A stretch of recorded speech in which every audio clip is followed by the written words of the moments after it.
നല്ലൊരു ഫിലിമാണ്, എല്ലാം കൊണ്ട് നല്ലൊരു മൂവി, നല്ല എൻ്റർടൈനറാണ്. ഒപ്പം നല്ല മെസ്സേജ് ഉണ്ട്. പ്രണയത്തിന് പ്രായം പ്രശ്നമല്ല ടോപ്പിക്കാണ്. BKB നല്ല ശക്തമായ തിരിച്ചുവരവാണ്. വീരാസ്മിനും നല്ല തിരിച്ചുവരവാണ്. വീരാസ്മിൻ ലേഡി സൂപ്പർ സ്റ്റാറാണ് പറയാം. എല്ലാം കൊണ്ടാണ് മൂവി. യൂത്തിനും ഫാമിലിക്കും നമുക്കെല്ലാം ഒരു പ്രത്യേക ടോപ്പിക്കാണ് ഡിസ്കസ് ചെയ്യുന്നത്. ഒരു പ്രായ ഒരു ഫാക്ടറല്ലോ, എല്ലാം കൊണ്ടാണ് മൂവി. എനിക്ക് വളരെ ഇഷ്ടപ്പെട്ടു. ഞാൻ ട്രെയിൽ കണ്ടപ്പോൾ ഇത്ര നന്നായി വിചാരിച്ചില്ല. പക്ഷേ നല്ലൊരു എൻ്റർടൈനറാണ്, മെസ്സേജ് ഉണ്ട്, എല്ലാം കൊണ്ട്. വാഴ ഇറ്റായി വിളിക്കാൻ സാധ്യതയുണ്ട്. പഴയ നല്ല മീരാസ് നന്നായിട്ട് അഭിനയിച്ചിട്ടുണ്ട്. പുള്ളിക്കാരത്തി ശക്തമായ തിരിച്ചുവരവാണ്. ഇപ്പം മഞ്ജു വാര്യർ ഉർവശി മാത്രമല്ല, മീരാസിനും ലേഡി സൂപ്പർ സ്റ്റാറും തെളിയിക്കുകയാണ്. പാലും പഴവും, അതായത് പടം ഒരു ത്രൂ ഔട്ട് കോമഡി ഫിലിമാണ്. അതായത് നമുക്ക് എങ്ങനെ പറയാം, ഇപ്പം മീര ജാസ്മിൻ്റെ ഒരു തിരിച്ചുവരവ് അങ്ങനെ വേണം പറയാൻ. പിന്നെ അഭിനയിച്ച എല്ലാവരും, അത് അശ്വിനൊക്കെ നല്ല രീതിയിൽ കോമഡി നല്ല രസമായിട്ട് ചെയ്തിട്ടുണ്ട്. ഇപ്പോൾ പടത്തിനെ കുറിച്ച് ഒറ്റ വാക്കി പറയുകയാണെങ്കിൽ, പണ്ട് ദിലീപിൻ്റെ ഒരു മീനത്തി താലിയിട്ട് പടം ഇറങ്ങിയിട്ടുണ്ട്. ആ ഒരു വൈബ് തന്നെ ഒരു പടം, അതായത് ഫുൾ കോമഡി ആയിട്ട് രസമായിട്ട് ചെയ്തിട്ടുണ്ട്. എന്തായാലും കൊള്ളാം, ഒരു ഫാമിലി എൻ്റർടൈനറാണ്. അതെ അതെ, പഴയ പോലെ, അതേ പഴയതിനേക്കാളും ഒന്നും കൂടി നന്നായെന്ന് ചോദിക്കുകയാണെങ്കിൽ അങ്ങനെ നന്നായെന്ന് പറയാം. കാരണം നല്ല രസമായിട്ട് ചെയ്തിട്ടുണ്ട്. എന്തായാലും അഭിനയത്തിലായാലും എന്തിനായാലും നല്ല രസമായിട്ട് തന്നു. കൊള്ളാം.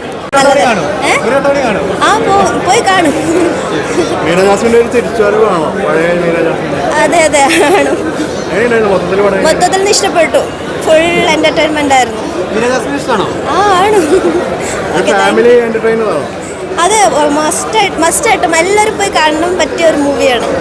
VK പ്രകാശിന്റെ സിനിമയല്ല, ഒരിക്കലും നിരാശയാക്കില്ല. നല്ല അടിപൊളിയായിട്ടുള്ള സൂപ്പറായിട്ടുണ്ട് മൂവി. നല്ല കോമഡി ഉണ്ട്, നല്ല ബാക്ക്ഗ്രൗണ്ട് സ്കോറിങ്, എല്ലാം സൂപ്പറായിട്ട്, ഒരു ബോറായിട്ട് തോന്നിയിട്ടില്ല സിനിമ. സൂപ്പറായിട്ടുണ്ട്. അതെ അതെ അതെ, തീർച്ചയായിട്ടും കോമഡി പ്ലസ് ഫാമിലി എൻ്റർടൈൻമെൻ്റ് ആയിട്ട് വരും. നല്ല രസമുള്ള സിനിമയാണ്, എല്ലാവരും തീർച്ചയായിട്ടും കാണും. ഇതൊരു ഫാമിലി എൻ്റർടൈൻമെൻറ്റ് കോമഡി ഉൾക്കൊള്ളുന്ന നല്ലൊരു സബ്ജക്റ്റാണ്. മീര ജാസ്മിൻ്റെ അച്ചുവിൻ്റെ അമ്മയെ ഓർമ്മിപ്പിക്കുന്ന തരത്തിലുള്ള ഒരു നല്ല തിരിച്ചുവരവ് നടത്തിയിട്ടുണ്ട്. സ്റ്റോറി കൊള്ളാം, ഡയറക്ഷൻ കൊള്ളാം, കാസ്റ്റിംഗ് കൊള്ളാം. നല്ലൊരു എൻ്റർടൈൻമെൻറ്റ്, ഫാമിലിയായിട്ട് വന്ന് കാണാൻ കൊള്ളാവുന്ന നല്ലൊരു ഫീൽ ഗുഡ് മൂവിയാണ്. മീര ജാസ്മിൻ അന്ന് നമ്മൾ കാണുന്ന എന്താ പറയുക, അച്ചുവിൻ്റെ അമ്മയെ കാണുന്ന അതേ മീര ജാസ്മിനെ വീണ്ടും തിരിച്ചു വന്നേക്കാണ്. നല്ലൊരു എൻ്റർടൈൻമെൻറ്റ് മൂവിയായിരുന്നു.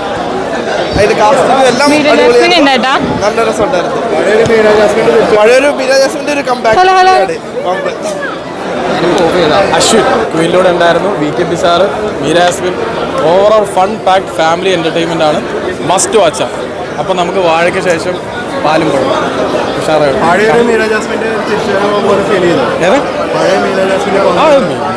തിരിച്ചു വരാറൊന്നുമില്ല, ഇവരെല്ലാവരും ഉണ്ടല്ലോ. പക്ഷെ നല്ല story, overall very well made performance ആണെങ്കിലും എല്ലാം കൊണ്ടും ഭയങ്കര ഹാപ്പി. നല്ല സിനിമ, എല്ലാവരും വന്ന് കാണും തിയേറ്ററിൽ തന്നെ. സൂപ്പർ സിനിമ, മസ്റ്റായിട്ട് തിയേറ്ററിൽ വന്ന് കാരണം കോമഡി കാര്യങ്ങളൊക്കെ ഭയങ്കരമായിട്ട് വർക്കൗട്ടായിട്ട് ഒരു ഫാമിലി എൻ്റർടൈനർ പൂർണ്ണമായിട്ടും പറയാം. ഫുൾ കോമഡി എന്താ വെച്ചാൽ അശ്വിൻ്റെ മീരാഴ്ചയുടെ ഭയങ്കര ഒരു ഷോയാണ് പടം. ഭയങ്കര രസമുണ്ട്, നമുക്ക് പിന്നെ കാണാനായിട്ട് തോന്നും ഓരോ കോമഡി സീനാണെങ്കിൽ. ചിത്രം നല്ലൊരു കുടുംബചിത്രമാണ് VKBയുടെ. തീർച്ചയായിട്ടും നല്ലൊരു സ്ക്രിപ്റ്റ് തന്നെയായിരുന്നു. അശ്വിൻ, അതേപോലെ തന്നെ മീര ജാസ്മിൻ, ഇതിൽ അഭിനയിച്ചിരിക്കുന്ന എല്ലാവരും, ശാന്തികൃഷ്ണൻ ചേച്ചി, രാജു ചേട്ടൻ, എല്ലാവരും മികച്ച അഭിനയമാണ് കാഴ്ചവെച്ചിരിക്കുന്നത്. തീർച്ചയായിട്ടും നല്ലൊരു കുടുംബചിത്രം, നല്ലൊരു കോമഡി, നല്ലൊരു കുടുംബചിത്രം. പടം കുഴപ്പമില്ലായിരുന്നു, അടിപൊളിയായിരുന്നു. ഇഷ്ടപ്പെട്ടു, പടം എനിക്ക് ഇഷ്ടപ്പെട്ടു. ഫുൾ കോമഡിയാണ്. പിന്നെ മീര ചേച്ചിയുടെ അശ്വിൻ ചേട്ടൻ്റെ പെർഫോമൻസ് ഒക്കെ അടിപൊളിയായിരുന്നു. പിന്നെ ഫാമിലിക്ക് ഇഷ്ടപ്പെടുന്ന പടമായത്, എല്ലാവരും പോയി കാണണം.